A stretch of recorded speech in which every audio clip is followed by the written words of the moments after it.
कल है इस साल के सावन का अंतिम सोमवार। प्रदेश के कोने कोने में शिव मंदिर में लगेगा भक्तों का तांता। सावन के अंतिम सोमवार को बन रहे हैं कई दुर्लभ शुभ संयोग, मंगलकारी संयोग। भगवान शंकर की पूजा के लिए बन रहे हैं खास योग, बरसेगी भोलेनाथ की कृपा। इस बार सावन के अंतिम सोमवार को बनने जा रहा है सर्वार्थ सिद्धि योग। महादेव की पूजा से पूरी होगी मनोकामना। इस बार सावन के अंतिम सोमवार को रवि योग, ब्रह्म योग और इंद्र योग का भी खास संयोग। अत्यंत शुभ माने गए हैं ये योग। अनुराधा और चित्रा नक्षत्र में वृश्चिक राशि में चंद्रमा का होगा गोचर।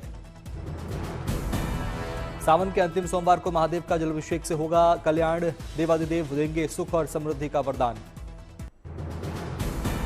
सड़कों पर लगा कावड़ियों का तांता। हरिद्वार से गंगा जल लेकर अपने इलाके की ओर जा रहे कावड़िए। सावन के आखिरी सोमवार को भगवान शिव के जलाभिषेक के लिए जबरदस्त उत्साह। हरिद्वार से आने वाली सड़कों पर कावड़ियों की भारी भीड़। बच्चे और महिलाएं भी कावड़ियों में शामिल।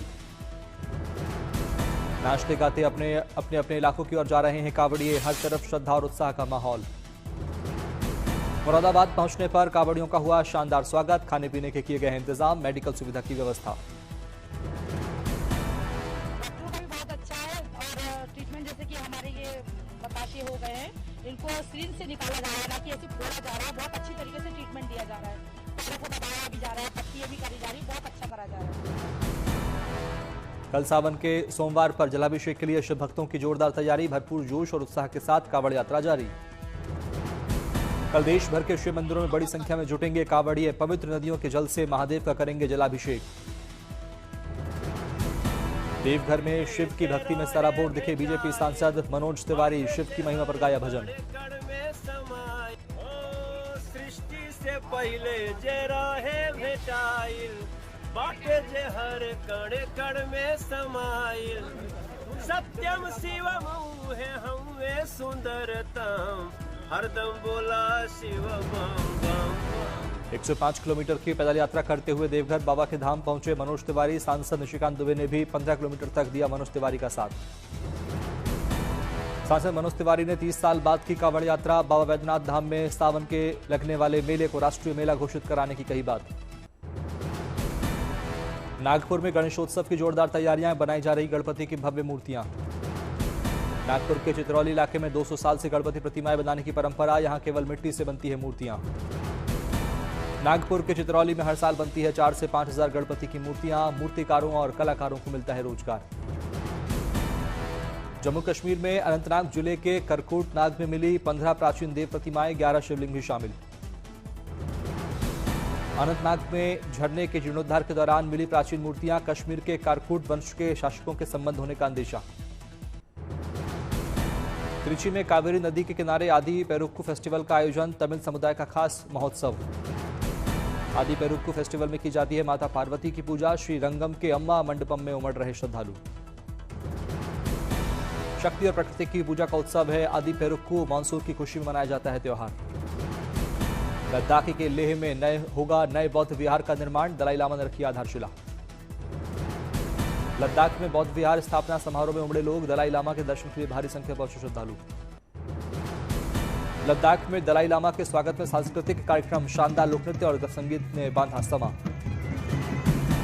जम्मू कश्मीर के डोडा में सेना ने लगाया मेडिकल कैंप। जम्मू कश्मीर के सुदूर इलाकों में रहने वाले लोगों को दी गई मेडिकल की सहायता।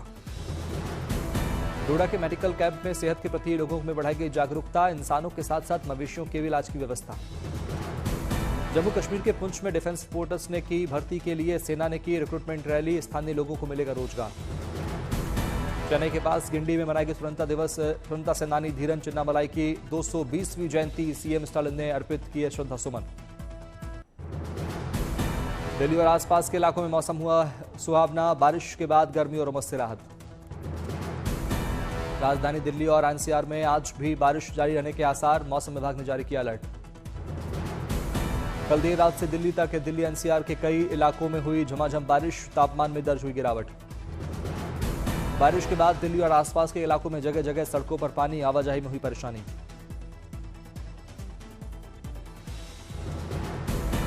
बारिश के कारण दिल्ली में साफ हुई हवा। AQI संतोषजनक स्तर पर बने रहने के आसार।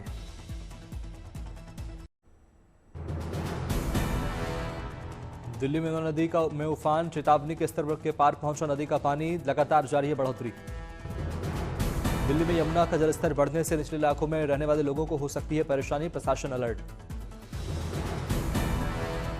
उत्तर प्रदेश के भदोही में उफान पर गंगा, जलस्तर चेतावनी बिंदु के पार, तटवर्ती इलाकों के लोगों की बड़ी चिंता। गंगा और यमुना नदी में उफान के कारण प्रयागराज के निचले इलाकों में बाढ़ जैसे हालात, शहर के कई इलाकों में चल रही है नावें, राहत के भी इंतजाम। वाराणसी में भी बढ़ा गंगा का जलस्तर, घाटों पर स्नान और पूजा पाठ के दौरान सावधानी बरतने की अपील। उत्तर प्रदेश के कई जिलों में जोरदार बारिश का दौर जारी, कई नदियां उफान पर, बाढ़ का बढ़ा संकट। यूपी में बाढ़ के खतरे को देखते हुए हाई अलर्ट पर प्रदेश सरकार, सीएम योगी ने राहत कार्यों के निरीक्षण के लिए मंत्रियों की टीम 11 का किया गठन। यूपी के बांदा में यमुना नदी ने चारों ओर बचाई तबाही, बांदा बहराइच हाईवे पूरी तरह बंद। गाजीपुर में गंगा का जलस्तर खतरे के निशान के ऊपर, डीएम और एसपी ने किया घाटों का निरीक्षण। गाजीपुर में सावन के अंतिम सोमवार पर गंगा स्नान को लेकर प्रशासन पूरी तरह अलर्ट, घाटों पर की गई विशेष व्यवस्था। उत्तर प्रदेश में तीर्थनगरी गढ़मुक्तेश्वर के ब्रजघाट में तेजी से बढ़ रहा गंगा का जलस्तर, प्रशासन अलर्ट। ब्रजघाट में गंगा में श्रद्धालुओं से गहरे पानी में स्नान न करने की अपील, नाविक और गोताखोर भी तैनात। उत्तर प्रदेश के कैबिनेट मंत्री सुरेंद्र सिंह ने हमीरपुर में किया बाढ़ प्रभावित इलाकों का हवाई सर्वे, पीड़ितों से भी की मुलाकात। दामोदर वैली कॉर्पोरेशन ने झारखंड में मैथन और पंचेत डैम से छोड़ा 57,000 क्यूसेक से अधिक पानी, पश्चिम बंगाल के निचले इलाकों में बढ़ा बाढ़ का खतरा। मूसलाधार बारिश के चलते खतरे के निशान को पार करने पर बांधों से छोड़ा गया पानी, प्रभावित क्षेत्रों में प्रशासन और आम लोगों को किया गया सावधान। उत्तराखंड में 5 अगस्त तक बारिश का अलर्ट, अधिकांश जिलों में हल्की से मध्यम बारिश का अनुमान, देहरादून और बागेश्वर में कहीं कहीं बहुत भारी बारिश के आसार। केरल, तमिलनाडु और पूर्वोत्तर राज्यों को लेकर भी आईएमडी ने जारी किया अलर्ट, भारी बारिश की चेतावनी। हिमाचल प्रदेश के कुल्लू में जोरदार बारिश से लैंडस्लाइड, कई रास्तों में यात्रा बाधित। हिमाचल प्रदेश और मेघालय में अलग अलग स्थानों पर जोरदार बारिश का अलर्ट, 2 दिनों तक मौसम ऐसे ही बने रहने का अनुमान। तमिलनाडु के पुदुक्कोटई में भारी बारिश, कई इलाकों में जलभराव। उत्तराखंड के अल्मोड़ा में नेशनल हाईवे 109 पर क्वारव पुल के पास फिर आया मलबा, हटाकर रास्ता खोलने के लिए किए गए इंतजाम। अरुणाचल प्रदेश के पापुम पारे जिले में लैंडस्लाइड के कारण सड़क पर आवाजाही में दिक्कत, होलोंगी और ईटानगर के बीच ट्रैफिक में बाधा। मौसम विभाग ने गुवाहाटी में अगले 2 से 3 दिन में भारी बारिश की दी चेतावनी, 40 से 50 किलोमीटर की रफ्तार से चल सकती हैं तेज हवाएं।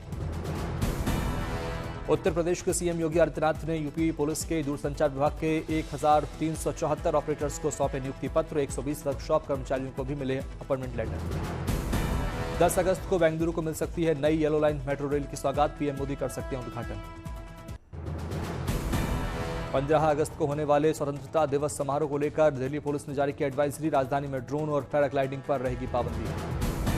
16 अगस्त तक जारी रहेगी पाबंदी, drone, paraglider, hang glider, paramotor, hot air balloon, quadcopter और दूसरे ऐसे उपकरणों की उड़ान पर रहेगा प्रतिबंध। दिल्ली में fit India Sunday cycle rally, युवाओं में दिखा खास उत्साह। Fit India Sunday cycle rally में शामिल हुए डाक विभाग के पोस्टमैन, आम लोगों को दिया फिटनेस का संदेश। दिल्ली में fit India Sunday cycle rally में शामिल हुई जानी मानी हस्तियां, युवाओं को बढ़ाया उत्साह।